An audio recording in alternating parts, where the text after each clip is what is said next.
안녕하세요. 진법입니다.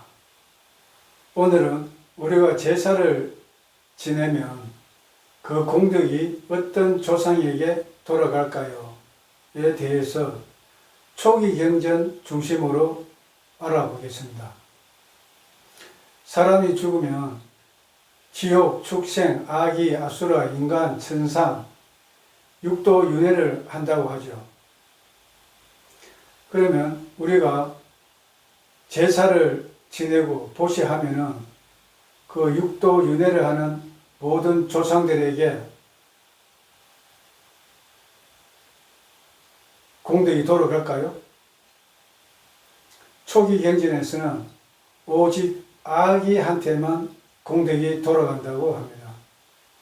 왜냐하면 지옥, 축생, 아수라, 인간, 천상 그 세계는 그 세계에서 먹는 음식이 따로 있다고 합니다. 우리 인간 같으면 인간이 먹는 음식이 있을 거고, 우리 축생, 동물들 보면 동물들 먹는 음식이 있지 않습니까? 그럼 천상은 천상 나름대로 음식이 있고, 지옥도 지옥 나름대로 음식이 있기 때문에 우리가 뭐 자손이나 그 일가 친척들이 보시한 공덕을 해양 한 음식을 먹지를 못한다는 것이죠. 그런데 아기는 아기계에서 먹는 음식이 없고 오직 자손이나 일가 친척들이 보시 공덕을 해양했을 때 그때 그 음식을 먹을 수 있다고 합니다. 그것도 딱 지정을 해서 자기 자손이나 자기 뭐 친척 이렇게 지정을 해주면은 그 지정해준 그 공덕으로 먹고 살 수 있기 때문에 항상 배고프고 이렇게 굶주리고 있기 때문에 그런 고통을 겪고 있다고 합니다.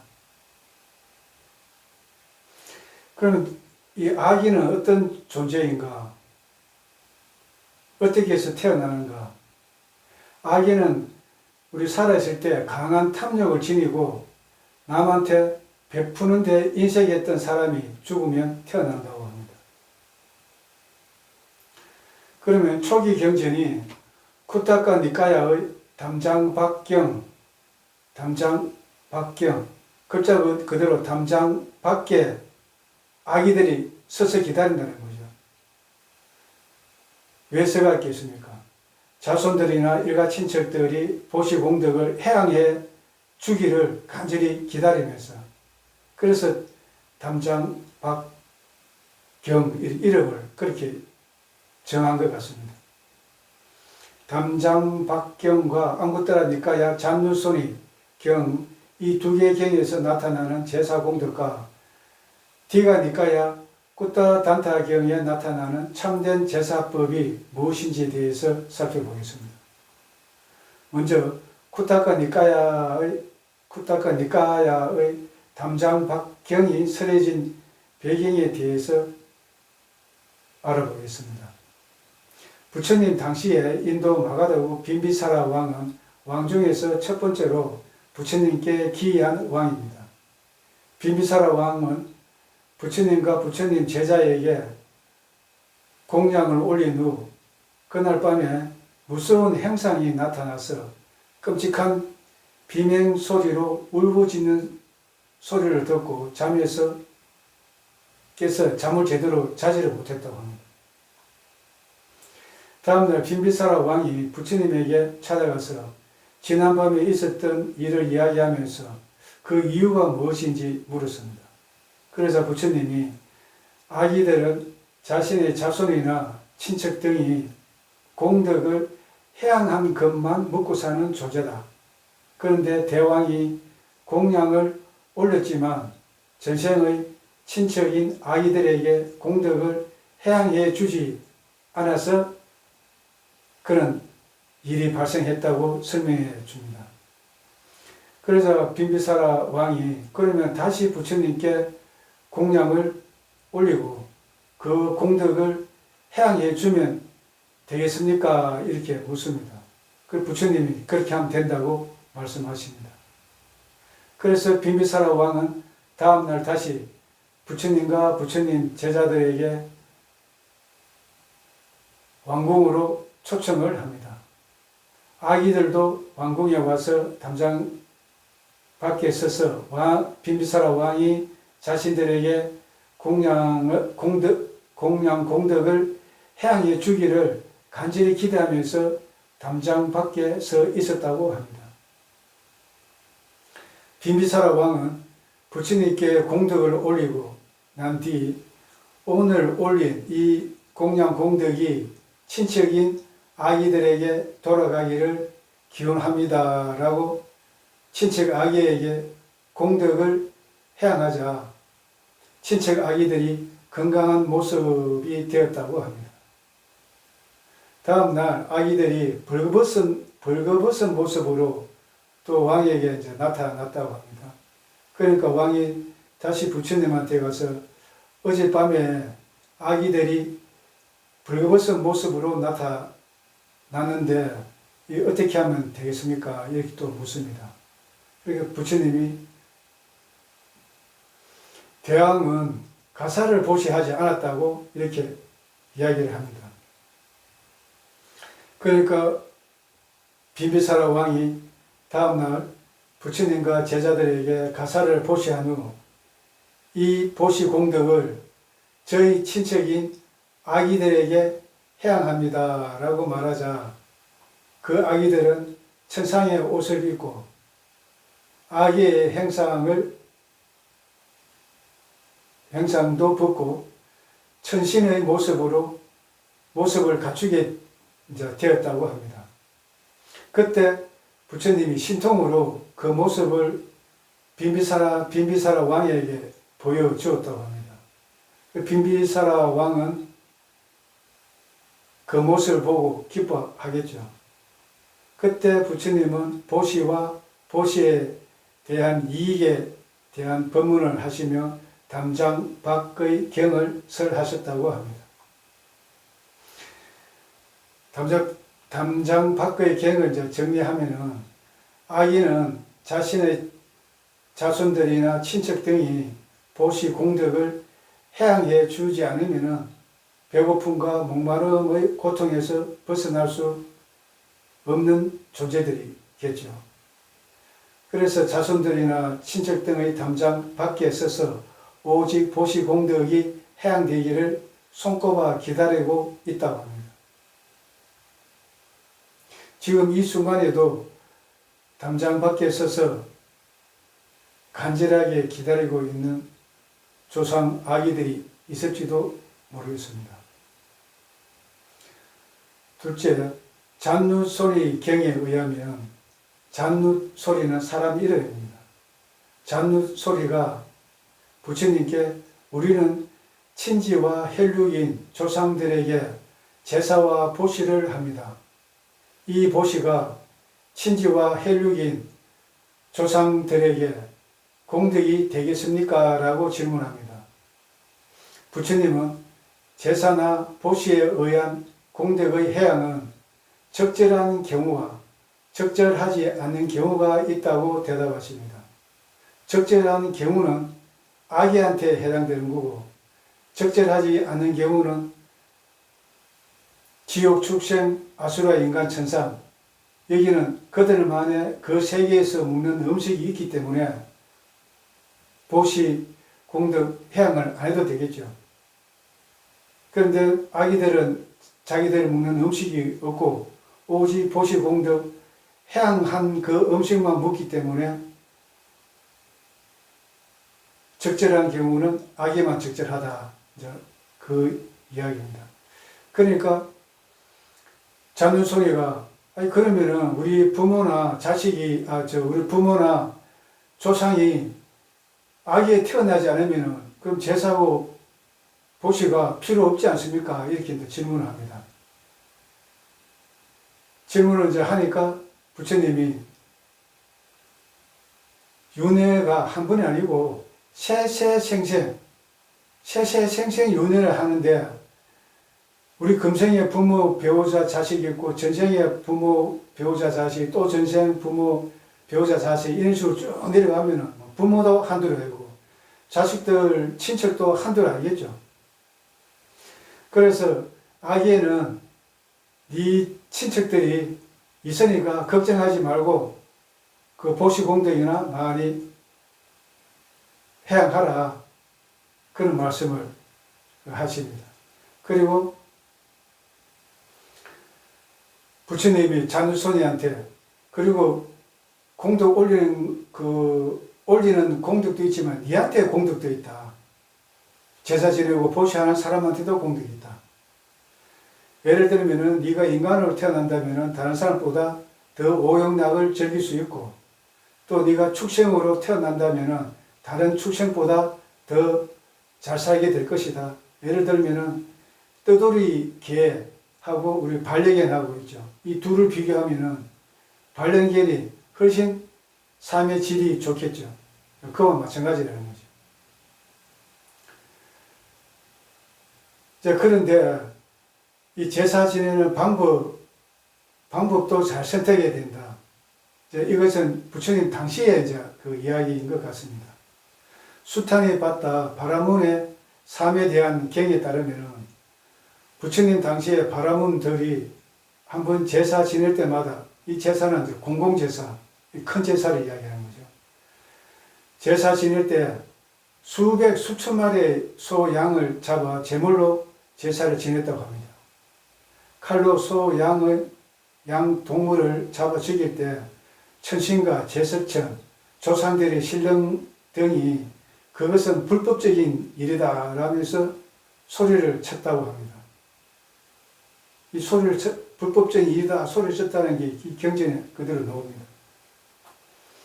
그래서 집에서 유교식으로 제사 지낼 때 살아있는 고기나 생선을 잡아서 올리게 되면 아까 제석천, 천신, 조상들이 그것은 불법적인 일이다 소리칠 수 있으니까 삼가하는 것이 좋지 않나 생각됩니다. 셋째, 부처님은 디가니까야 꾸따 단타 경에서 동물 희생을 기본으로 하는 인도 제사를, 그 당시에 인도 제사를 강하게 비판하면서 이러한 동물을 죽이는 제사 대신에 깨달은 분이나 수행자 집단에 공양하고 5계를 지키는 등 쉬우면서도 많은 공덕을 가져다주는 새로운 형태의 제사 방법, 즉 참된 제사법으로 5가지를 제시합니다. 5가지를 알아보겠습니다. 첫째, 계를 갖춘 출가자에게 보시하는 것은 항상 베푸는 보시이고 대를 이어가는 제사다. 이 무슨 말인지 하면은 계를 지키는 스님에게 보시를 했다면은 오늘 제사 지낸 것과 마찬가지고, 그 다음에 그 제사 공덕보다는 스님에게 보시한 공덕이 훨씬 더 크다고 이해하시면 되겠습니다. 두 번째, 사원을 건립하는 것이 많은 가보와 이익을 주는 제사다. 세 번째, 불법성 삼보에 기하는 것이 많은 가보와 이익을 주는 제사다. 이 불법성 삼보에 기한다는 것은 부처님을 우리에게 믿을 때도 맹목적으로 믿는 게 아니고 부처님의 그 깨달음을 믿는 것이죠. 그 부처님 사성제를 깨달으시고 부처가 되었으니까 나도 사성제를 깨닫고 부처가 되겠다. 이런 마음으로 우리가 믿는 것이죠. 그렇게 불교는 맹목적인 믿음이 아니라 와서 보라고 하는 이 종교라고 할 수 있습니다. 그럼 와서 보라고 할 때 어떻게 와서 보라는 것인가? 내 마음에서 탐욕이 일어날 때 탐욕이 일어나는 줄 우리가 알 수 있죠. 내 마음에 성냄이 일어날 때 성냄이 일어난다고 알 수 있죠. 이 이제 알아차린다 이 말은 이제 우리가 와서 보는 도구가 알아차림 사띠, 일어나는 현상을 알아차림하면은 우리가 다 볼 수 있으니까, 그래서 부처님 법은 누구나 다 볼 수 있다는 겁니다. 그래서 맹목적 믿음이 아니고 와서 보니까 믿을만 하다. 그래서 믿는 종교입니다. 그 다음 네 번째, 오계를 지키는 것이 많은 가보와 이익을 주는 제사다. 다섯 번째, 이 오계, 계를 지키면은, 계를 지키는 것이 어떻게 이 보시가 되냐, 이렇게 생각하시는 분이 계실 건데, 계를 지키면은, 계를 지키는 사람한테는 두려움이 없어집니다. 계를 지키는 사람 옆에 가면 두려움이 없어지거든요. 그러니까 두려움이 없어지는 그 보시가 무예시라고 합니다. 이 공포가 없다. 그리고 보시에는 법보시, 제보시, 무예시 이 세 가지가 있는데, 법보시는 우리가 법문을 하고 또 경전책을 이렇게 보시하는 거, 제보시는 재물을 보시하는 거고, 무예시는 두려움을 없애주는 보시. 그 다음 다섯 번째, 계정에, 즉 팔중도 수행을 통해 깨달음을 실현한 것이 많은 가보와 이익을 주는 제사다. 수행에서 수담화 되면은 중생에서 성자로 족보가 바뀌기 때문에 팔자를 고치는 겁니다. 그리고 운명이 바뀌는 것이고, 이렇게 되면 제사 공덕보다 몇만 배나 더 공덕이 크겠죠. 몇만 배, 몇천 배 공덕이 클 겁니다.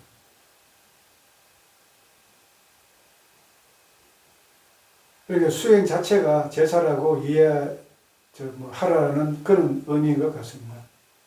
그런데 요걸 다섯 가지를 요약하면은, 보시하는 자체가 제사 지는 공덕과 같다. 그리고 계를 지키는 것도 제사고, 팔종도 수행하는 것도 제사가 된다. 다시 말해, 제사 공덕, 보시 공덕, 지계 공덕, 계를 지키는 공덕, 수행 공덕을 해양하는 것이 최고의 제사일 뿐만 아니라 최상의 공덕을 해양하게 된다는 것을 강조하는 것 같습니다. 마지막으로 부처님이 보시와 제사는 같다면서 보시를 강조하는 이유를 말씀드리고 끝내겠습니다. 우리는 보통 보시하면 손해라고 생각하는 사람이 많을 것 같습니다. 그런데 이런 사람은 공짜를 좋아하는 사람입니다.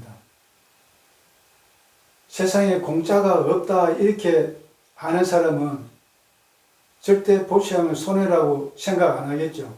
왜냐하면 보시하면은 그것보다 훨씬 더 많은 내가 대가를 받을 수 있다고 그걸 알기 때문에. 예를 들면 부처님한테 뭐 10,000원을 보시했다. 그럼 돌아오는 거는 뭐 헤아릴 수 없이 많다고 하지 않습니까? 그런 식으로 보시하면 절대 손해가 아니다. 이익이다. 그 안구따라 니까야 보시경 등에서 보면은, 이 보시경은 그 우리 니까야 보면은 보시경이 많습니다. 보시경 그 여러 경에서 보면은 보시하면 사람 마음이 부드러워진답니다. 그리고 보시하면 마음이 유연해지고, 그럼 보시하면 마음이 밝아지고, 그리고 마음이 또 기뻐지고, 이런 상태에서 수행하면은 수행이 잘 된다고 합니다. 그리고 천상에 태어날 수 있고, 인간으로 또 나면은 부자로 태어난다고 합니다. 시계 생천 이런 말 있죠. 보시하고 계를 지키면 생천, 천상에 태어난다. 이 보시가 모든 일의 토대가 되는 겁니다. 이 보시, 이 공덕이 탄탄하면은 하는 일이 잘 된다고 합니다. 반대로 복이 없으면은 우리 명상을 하고 싶어도, 수행하고 싶어도 못합니다. 왜냐하면 시간이 없거든요. 그러니까 이 복이 없으면은 수행도 못할 뿐만 아니라 또 되는 것도 또 없다고 합니다. 또 이런 말도 있죠. 아무리 능력이 있어도 복 있는 놈한테는 못 당한다. 이 또 복의 중요성을 이야기하는 것이죠. 좀 전에 제가 이야기했듯이 무엇을 해도 잘 안 풀리고 잘 안 되면은 복 짓는 일부터 하라. 이런 말이 있습니다. 왜냐하면은 복이라는 은행에 잔고가 없거든요. 그 은행에 내 잔고가 없으니까 뭐 일을 할 수가 없죠. 그게 있을 때 자라라는 말이 뜻이 살아있을 때 복 많이 지어라. 그래야 금생 내생에 좋아질 것이다. 그런데 우리는 돈이 없으면 복을 지을 수 없다고 생각하는 사람 많을 건데 돈 없어도 복 지을 방법이 많습니다. 우리 자해 명상이라고 있지 않습니까? 이 메타 보내는 거, 자해 보내는 거. 우리 우선 집에서 실천을 하시면 돼요. 배우자나 자식들 볼 때마다 당신이 건강하고 행복하기를, 그럼 아들 보면 아들이 건강하고 행복하기를, 딸을 보면 또 딸이 건강하고 행복하기를, 이런 식으로 볼 때마다 하는 겁니다. 그러면 또 그게 다 복이 되겠죠. 그래 우리가 이 산책할 때나, 산책할 때도 지나가는 사람이 많을 거 아닙니까? 그러면 그때 마음속으로 이분이 건강하고 행복하기를, 저 멀리 있으면은 저분이 건강하고 행복하기를, 또 이렇게 메타를 보내면 됩니다. 그 다음에 또 뭐 지하철 탈 때나 커피숍에 들어갈 때나 식당에 들어갈 때나 뭐 일할 때도 그 식당에 들어가면 많은 사람이 있을 거 아니에요?